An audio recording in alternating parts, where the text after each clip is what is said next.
immediately that it is an obvious public health risk to those children and to the communities in which those children are being released. Here in Dallas, the convention center has been turned into a detention facility. I just came from the detention facility at the Kay Bailey Hutchison Convention Center. There are over 2,200 boys being held here right now, ages 13 to 17. The scene upstairs, you walk into a giant convention hall. In one enormous room, there are 2,200 cots, each set out about 6 feet apart from the other. So by any measure, conditions are better here than they are down on the border at the Donna Tent City. Instead of sleeping on the floor, these children are now sleeping in cots. They look very much like army cots. Instead of being immediately next to other children, they're 6 feet apart. That being said, when you gaze across a room, a massive room, with 2,200 teenage boys, it takes your breath away. It's tragic. It is horrific. And the most frustrating thing about it is that it was entirely preventable. This crisis that is unfolding is the direct result of political decisions made by Joe Biden and his administration. 3 decisions in particular provoked this crisis. Number 1, the first week in office, Joe Biden immediately halted construction of the border wall. I visited portions of the wall that had been constructed. Where it had been constructed, it was effective in slowing illegal immigration. But the construction's not complete, so there are huge holes. The instant Joe Biden was sworn in, construction halted. The holes are left wide open. Illegal immigration is crossing through the holes. There was rusted rebar sitting in huge piles.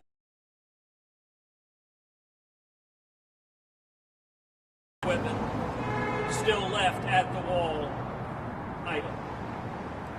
The second decision the Biden administration made was to reinstate the failed catch and release policy, so that now when individuals are apprehended, they're given a court date sometime in the future, they're released, and everyone knows that only a very small percentage will ever actually show up to that court date.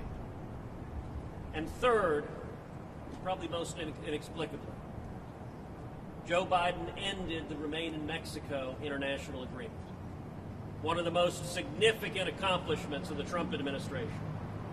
As President Trump had negotiated with the government of Mexico an agreement that individuals from Central America who are crossing illegally through Mexico would remain in Mexico while their asylum cases were proceeding here in the United States. That agreement, a landmark agreement, resulted in a dramatic decrease in illegal immigration. Last year, in the year 2020, we had the lowest illegal immigration in 45 years. The policies were working. Unfortunately, Joe Biden, his very first week in office, ripped to pieces that international agreement with Mexico and said, in effect, send all of them over to the United States. And that has produced a deluge. The Secretary of Homeland Security has said the number of illegal crossings on the southwest border is the highest that it has been in 20 years. Last month, in the month of February, over 100,000 people were apprehended crossing illegally. Last month, in the month of February, nearly 30,000 children, unaccompanied children, were apprehended crossing illegally. Right now, today, the Biden administration has in custody over 16,000 children. Down in the border, in the Biden cages, and here at the Dallas Convention Center, where even though children are spread 6 feet apart, you still have 2,200 teenage boys interacting, eating meals together, socializing together, and the rate of COVID-positive testing here at the convention center is roughly 10%. Virtually identical, the rate of COVID-positive testing down in the Donna facility, roughly 10%. If that math holds up, that means of the 2,200 teenage boys here, roughly 220 will test positive for COVID-19. In Harlingen, of the illegal immigrants being released, they're testing positive for COVID-19 at a rate 7 times higher than the U.S. population. This is a humanitarian crisis, it is a national security crisis, and it is a public health crisis, and all of this was entirely preventable. Happy to take any questions. Senator, I wanted to ask you, because on Thursday, President Biden said that, he blamed former President Trump for dismantling what was in place before. And he also said that he didn't want migrant children to starve south of the border, indicating that they were before. What's your response to that? Well, I think President Biden's comments last week blaming Donald Trump for this immigration crisis are ludicrous. They're transparently ludicrous. Last year, we had the lowest rate of illegal immigration in 45 years. The policies were working. The only aspect in which he might be right to blame Donald Trump is that he's not president anymore. Because it was Joe Biden coming in as president that ended Remain in Mexico and that reinstated catch and release. And I will tell you, I spoke with 2 senior leaders down in the Rio Grande Valley.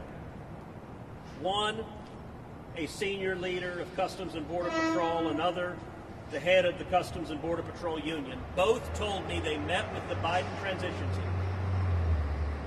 And both said the Biden transition team asked them, what should we do at the border? And both of them said, the most important thing, keep the Remain in Mexico policy. If you end Remain in Mexico, and if you reinstate catch and release, the result will be a massive influx of illegal immigration. They warned them. And Joe Biden did not care and went ahead anyway. That was driven by a political mandate. That was not common sense. This was an international agreement that was working, that was successful. And what Joe Biden has done now is he has essentially invited illegal immigration. He has told anyone in Central America and South America or across the world, and I say across the world because in addition to tens of thousands and hundreds of thousands of illegal migrants coming from Central America, we're also seeing migrants coming from Africa, coming from Asia, coming from all abroad, crossing illegally through Mexico, because Joe Biden has said essentially the border is open. If you come and you bring a child, and you say you're in a family unit, you get to stay.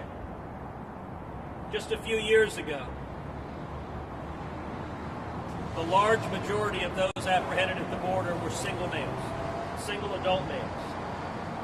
At the time, roughly 2% of single adult males arrived with a child. Today, the latest stats I've heard is roughly 50% of single adult males arrive with a child. Why is that? Because the Biden administration has announced if you have a kid, that child is a get-out-of-jail-free card. When CBP was doing DNA testing of the kids presenting with adults, roughly 30% of those children were not related to the adults claiming to be their family member. And the pattern we're seeing that is truly horrific is the cartels that are smuggling these children in are telling adult males who want to cross illegally into the country, many of whom may have criminal records, many of whom may have gang backgrounds, that if you bring a kid, you get to stay. And horrifically, we're seeing patterns where the cartels are renting children to adult males who don't know those kids. And I heard from Border Patrol agents who described seeing the same kid come in with multiple groups because after that adult male comes in with a child, the cartel, in some instances, is bringing the child back and having that child be a ticket to another adult male coming in. And far too many of these kids are being physically abused and sexually abused. Here at the Dallas Convention Center, I asked about what they're seeing in terms of physical abuse and sexual abuse. And the leadership from HHS told me that in more than 50% of the instances, they see the indicia of abuse. They see children who have been abused, physically abused, sexually abused. We hear horrific reports of young girls, 11, 12, 13 years old, being put on birth control pills because the odds are so high that those little girls are going to be raped by the human traffickers that are smuggling them in. This is barbaric and inhumane. And the Biden administration seems to think that if it extends an open invitation for children to come, that it is somehow being compassionate. That is resulting this year, it is projected, we will see over 100,000 unaccompanied children, many of whom will be physically and sexually abused. That is not compassionate, it's not humane. It is barbaric, and it needs to end. Senator, what's your assessment of security inside this facility? You know, there were several individuals over the weekend who were able to get away from this facility. Is the security here adequate, and what did you find out as far as how that goes? So I don't know. When I was there today, there was a significant law enforcement presence. I don't know how constant that law enforcement presence is, if that was just today or if that's a steady level of law enforcement presence. As you noted, 4 young boys escaped from this facility and scaled a chain link fence and climbed down. Apparently, it was described to me as about 70 feet. They climbed down and crossed a freeway and crossed a train track. That is obviously a dangerous situation. Those young boys were apprehended and I'm told sent to a different facility that is more of a secure facility. I inquired the extent to which there had been instances of violence among the children here. What I was told is that the incidents of violence between the kids have been quite minimal, but that in excess of half the kids have suffered violence in the journey up. In 2014, I went to the detention facilities that the Obama administration had constructed at Lackland Air Force Base. Those were some of the first cages. We've heard for 4 years Democrats talking about kids in cages. What they rarely acknowledge is those cages were built by Barack Obama. They're new cages being built by Joe Biden, and they're bigger and more full today than they were before.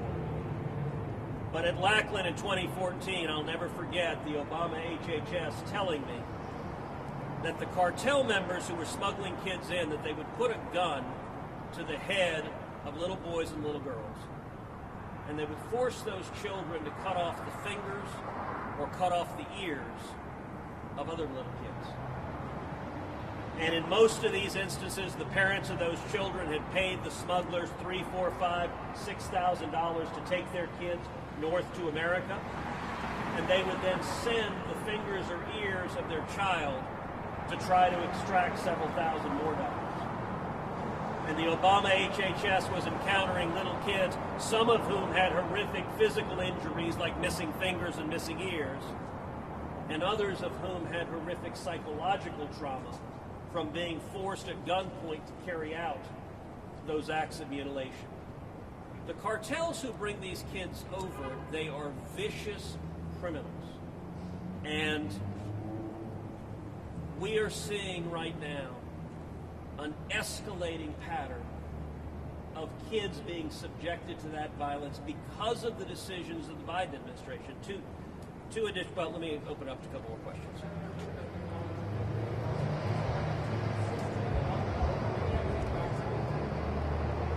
So if there's an effort to vaccinate them, I was not informed of it. Down in the border at the Donna facility, many of the kids are not being tested.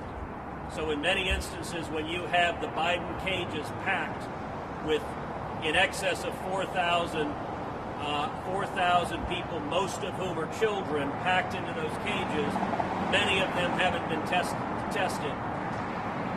2 days ago when I was there, I saw a group of about a dozen to 15 teenage boys, all of whom had just tested positive that morning. So that was just one quick snapshot. They're coming straight out of the cages, and so the numbers are much more widespread. But if the administration is vaccinating these children, that they did not inform me of that. Last question.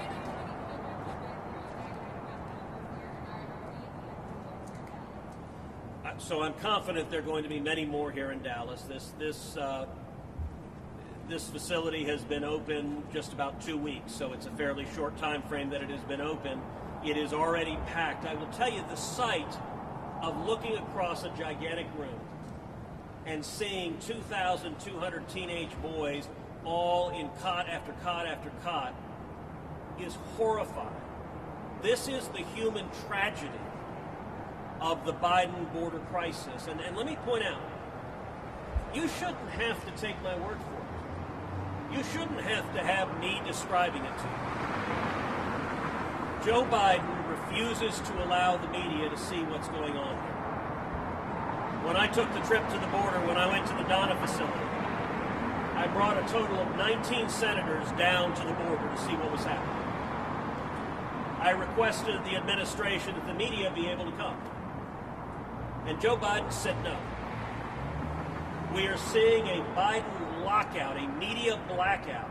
And by the way, I have gone down to the border many, many times. Donald Trump didn't lock the media out of border facilities. Barack Obama didn't lock the media out of border facilities. George W. Bush didn't lock the media out. Bill Clinton didn't lock the media out. It is only Joe Biden in recent history that has done this. And the stated justification is the risk of COVID. That the Biden administration says each of you, it's an unacceptable risk that you might have COVID, that a single cameraman, and by the way, it's not complicated for one TV camera to come in and be a pool camera and get footage. But the Biden administration says they're not afraid of you individually, they're afraid of the cameras you're holding. They're afraid of the American people seeing the absolute crisis and disaster that they have caused. Down in Donna, I went ahead and filmed what was occurring there because I believe the American people have a right to see what was happening. In my office, we blurred out the face of the children to respect their privacy, but the inhumane conditions, the American people have a right to know. And the media, you ought to be outraged that you haven't been able to go in and see this room with teenage boys lined up, one after the other, after the other, after the other, almost as far as the eye can see. The reason the Biden administration doesn't want you there is because they don't want the American people to see the human suffering and tragedy that their failed policies have produced. I will also note that by all appearances, nobody in the administration is in charge of things. Joe Biden held his first press conference in 3 months last week, where he had no satisfactory answers on the Biden border crisis. What he stated was categorically false. He stated, among other things, the media are allowed access. I would ask each of you, you know the answer to that. Have you been allowed access or not? The answer is no. And that is a flat-out falsehood. But not only that, President Biden said he wasn't in charge, but Kamala Harris was going to be in charge. She was going to be in charge of the border crisis. So it was clear that Joe Biden wanted nowhere near this disaster that his political decisions had created. And then just a couple of days later, it was announced Kamala Harris wasn't in charge either. So either she was fired or she quit. But either way, Biden's not in charge and Harris is not in charge, and it's not clear who is. And the tragedy of this is President Biden has no plan to end the suffering that's occurring upstairs. Is there an answer? There absolutely is an answer. So we know what the answer is because just a few months ago we had policies in place that were working. Last year, in the year 2020, we had the lowest rate of illegal immigration in 45 years. Last year, there were many, many fewer children, little boys and little girls being physically abused and sexually abused by traffickers. And the answer is end catch and release and reinstate the remaining Mexico policy. We've seen that they work. And the Biden administration, for political reason, refuses to do so. And so, if they're not willing to act, then this crisis will only get worse and worse and worse, and more people will suffer, and public health and safety will continue to be endangered. In Harlingen, Texas, the illegal immigrants that they're releasing are testing positive for COVID at a rate 7 times higher than the U.S. population. This is a disaster, and it is a man-made disaster, and the man who made it is President Joe Biden. Thank you guys. Sorry, we got to run. Thank you.